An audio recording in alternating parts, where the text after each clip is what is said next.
I was marched out of the room with a pistol at each ear. So I'm guessing he's going to try and find out if someone's mentioned this crime at some other point, so he can see if I am who I claim I am. Uh-oh. Let's continue the story then. Desperate measures. These do seem indeed to be desperate times. Friday the 29th of May, 1914. Blackstone Headquarters, Scotland.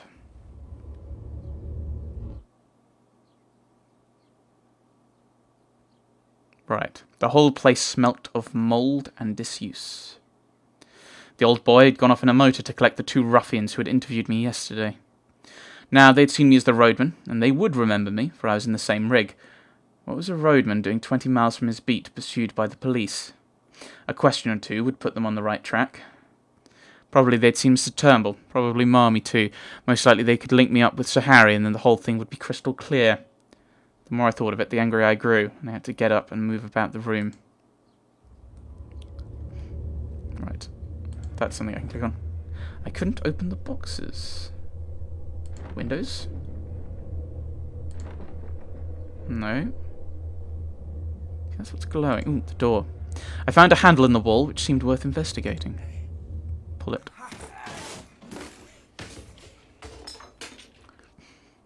Random supplies. Torch. Box. Something up here. Wire. Some kind of tool. Opening the box. What do we find? Something green. Ooh, wrong way. Blocks of green. Some kind of... It was lentonite, a powerful explosive I knew from my time as a mining engineer. We picked up the lentonite. But I'd forgotten the proper charge and the right way of preparing it, and I wasn't sure about the timing.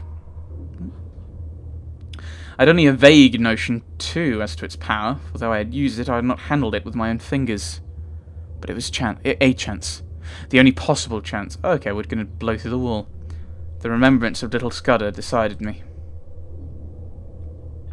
Break the explosives.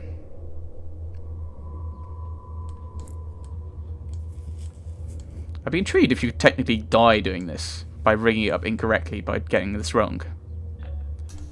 Place it down there. It was about the beastliest moment of my life, for I'm no good at these cold-blooded resolutions. Still, I managed to rake up the pluck to set my teeth and choke back the horrid doubts that flooded in on me. I simply shut off my mind and pretended I was doing an experiment as simple as Guy Fawkes' fireworks.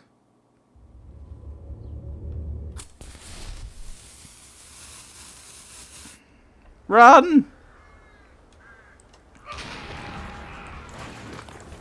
Leg it. Leg it.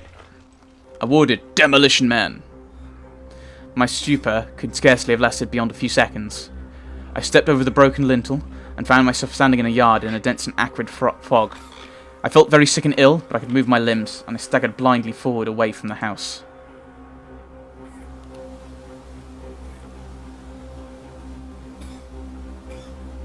A small mill lathe ran in a wooden aqueduct at the other side of the yard. I fell into this. The cool water revived me, and I had just enough wits left to think of escape. I squirmed up the lathe among the slippery green slime till I reached the mill wheel. Whatever. Then I wriggled through the axle hole into the old mill and tumbled onto a bed of chaff. A nail caught the seat of my trousers and I left a wisp of heather mixture behind me. Nausea shook me and a wheel in my head kept turning whilst my left shoulder and arm seemed to be stricken with the palsy. Palsy. I crawled down the broken ladder, scattering chaff behind me to cover my footsteps. I did the same on the mill floor and on the threshold where the door hung on broken hinges.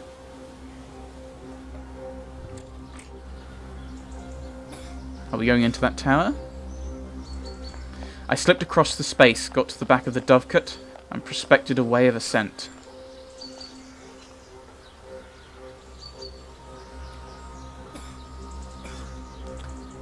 By the use of out-jutting stones, gaps in the masonry, and a tough ivy root, I got to the top. Up we go, to the tippy top and the roof. I found space to lie down. Then I proceeded to go off into an old-fashioned swoon.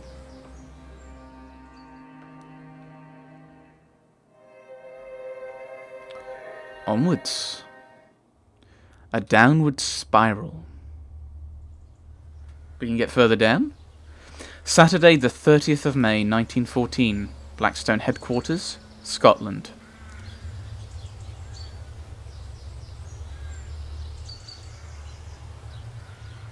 I woke with a burning head and the sun glaring in my face. For a long time I lay motionless, for those horrible fumes seemed to have loosened my joints and dulled my brain.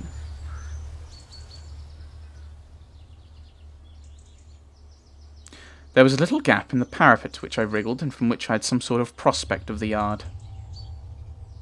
I saw figures come out, a servant with his head bound up, and then a younger man in knickerbockers. I saw the rotund figure of my late captor, and I thought I made out the man with the lisp. I noticed that all of them had pistols. They were looking for something, and moved towards the mill. For half an hour they ransacked the mill. Then they came outside and stood just below the dovecot, arguing fiercely. I heard them fiddling with the door of the dovecot, and for one horrid moment I fancied they were coming up. Then they thought better of it and went back to the house. Well, you wouldn't have been able to lock the door, if it was locked. All that long, blistering afternoon I lay baking on the roof.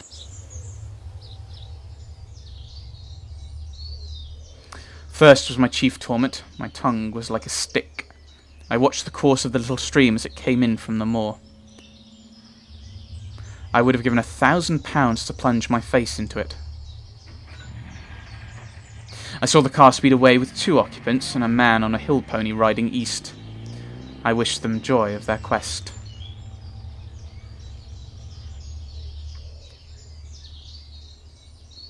If that aeroplane came back, the chances were 10 to 1 that I would be discovered. So through the afternoon I lay and prayed for the coming of darkness. On the dovecot. Health. My shoulder was in a bad way. At first I thought it was only a bruise, but it seemed to be swelling, and I had no use of my left arm. I had a crushing headache, and felt as sick as a cat. Those lintonite fumes had fairly poisoned me, and the baking hours on the dovecot hadn't helped matters. Appearance. I had neither coat, waistcoat, collar, nor hat. My trousers were badly torn, and my face and hands were black with the explosion. I dare say I had other beauties, for my eyes felt as if they were furiously bloodshot. Escape. It seemed to me that the sooner I got in touch with the Foreign Office man, Sir Walter Bullivant, the better. He must just take or leave my story, and anyway, with him I would be in better hands than those devilish Germans. I began to feel quite kindly towards the British police. My plan was to seek Mr. Turnbull's cottage, recover my garments and especially Scudder's notebook, then make for the main line and get back to the south. That's the plan. Thank God, it was a black night. My thirst was too great to allow me to tarry, so about 9 o'clock, as far as I could judge, I started to descend. Halfway down I heard the back door of the house open, and saw the gleam of a lantern against the mill wall. For some agonizing minutes I hung by the ivy and prayed that whoever it was would not come round the dovecot. Then the light disappeared, and I dropped as softly as I could onto the hard soil of the yard.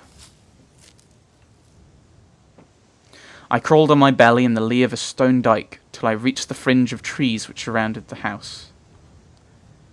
I was in a pretty bad way.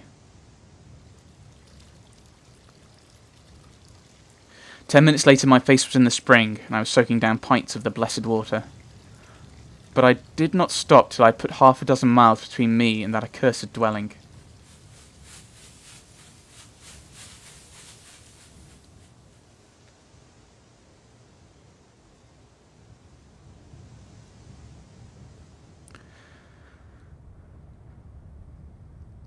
I sat down and took stock of my position. I don't think it's a good one. Sir Harry's map had given me the lie of the land. All I had to do was to steer a point or two west of southwest to come to the stream where I had met the roadman. I calculated I must be about 18 miles distant, and that meant I could not get there before morning.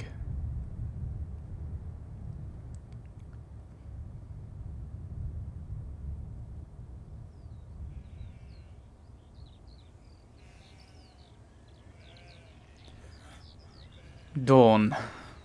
Eep. Very soon after daybreak, I made an attempt to clean myself in a hill burn, and then approached the herd's cottage, for I was feeling the need of food.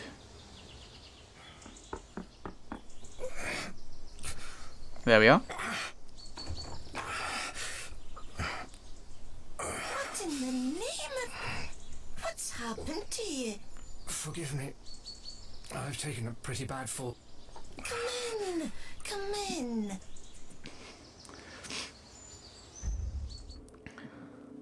This is why people from the regions in Britain are far better than people from the capital. Just first impressions. She was a decent old body, and a plucky one, for though she got a fright when she saw me, she had an axe handy, and would have used it on any evildoer. I don't know what she took me for. A repentant burglar, perhaps. The Samaritan. Like a true Samaritan, she asked no questions, but gave me a bowl of milk with a dash of whiskey in it, and let me sit for a little by her kitchen fire. She would have bathed my shoulder, but it ached so badly that I would not let her touch it.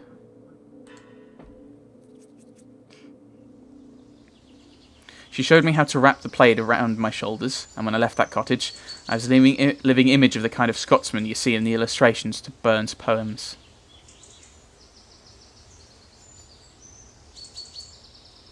Please, take this as payment for your hospitality.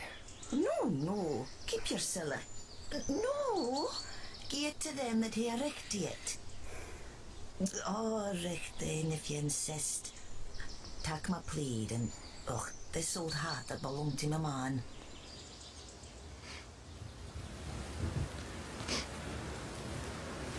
Yeah, she thinks he's a burglar, so that says he's wary of taking the money. I passed over the miseries of that night among the wet hills. Twice I lost my way, and I had some nasty falls into peat bogs. I had only about 10 miles to go as the crow flies, but my mistakes made it nearer 20. The last bit was completed with set teeth and a very light and dizzy head. But I managed it, and in the early dawn I was knocking at Mr. Turnbull's door.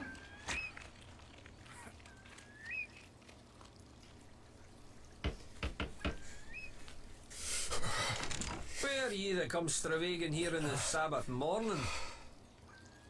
My head was swimming so wildly that I could not frame a coherent answer, but he recognised me. Aye, have you got my specs? I fetched them out of my trouser pocket.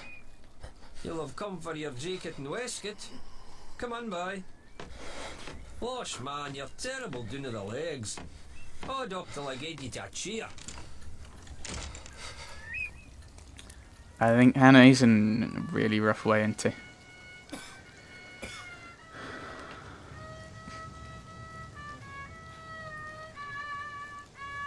I had a good deal of fever in my bones, and the wet night had brought it out, while my shoulder and the effects of the fumes combined to make me feel pretty bad.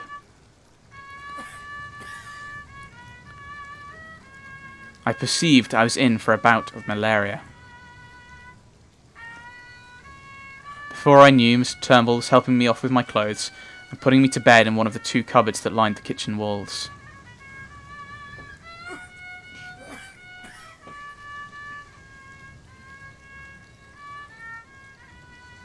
He was a true friend in need, that old roadman.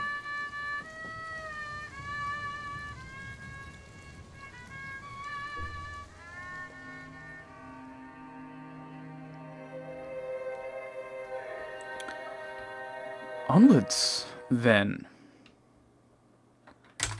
A dry fly fisherman. Thursday, the 11th of June, 1914. Turnbull's cottage in Scotland. 4 days. 4 days.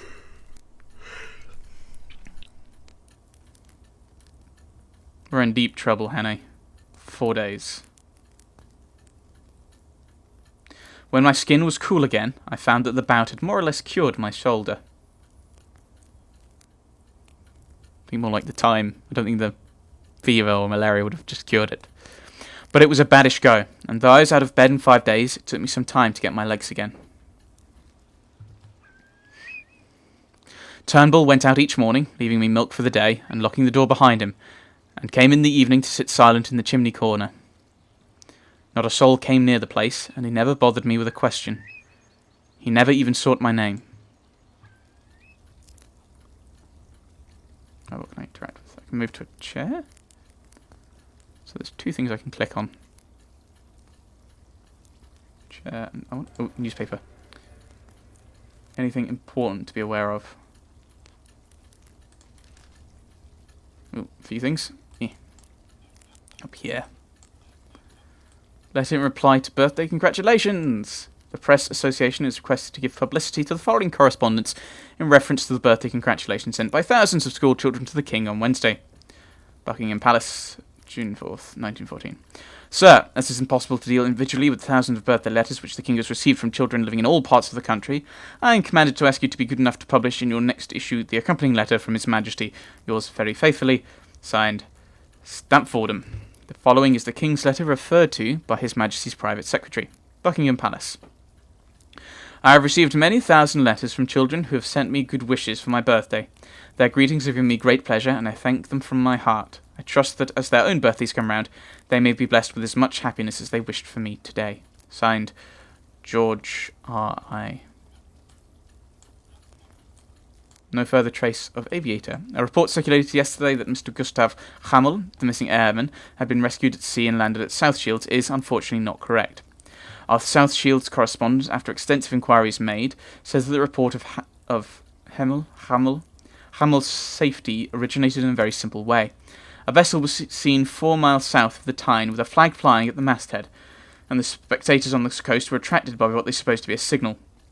The Coast Guards endeavoured to get in touch with the vessel, but she was apparently too far off. There was an impression that she was endeavouring to send word that she had rescued the missing aviator, and the report quickly spread and reached South Shields, where it soon became common property that Hamel had been rescued and was on his way to South Shields. From private correspondence. The recent outrages perpetrated by the suffragettes have aroused such indignation throughout the country that it is expected an early opportunity will be taken after the reassembling of Parliament to raise the whole question of the treatment of the women found guilty of such criminal acts. Okay, I thought there'd be some connection to our business. Obviously not. I show text. Is this just everything? Okay, it's just the date. Okay. Reset. One day he produced my belt from a lockfast drawer. Here's your belt. There's a terrible heap of silver in it. You better count it to see it's all there. Thank you, but I'm sure there's no need. By the way, could you tell me, has anyone been inquiring after me? Aye, there was a man in a motor car. He speared what I'd taken my place that day, and I let on I thought him daft. But he keep it on at me, and saying I said he might be thinking of my good brother for the cliff that whiles lean me a horn. He was a worse looking soul, and I couldn't understand the half of his English tongue. Don't say the English don't make sense. I couldn't pick that out. Any Scotsman who can translate, please do so. I was getting restless those last days, and as soon as I felt myself fit, I decided to be off.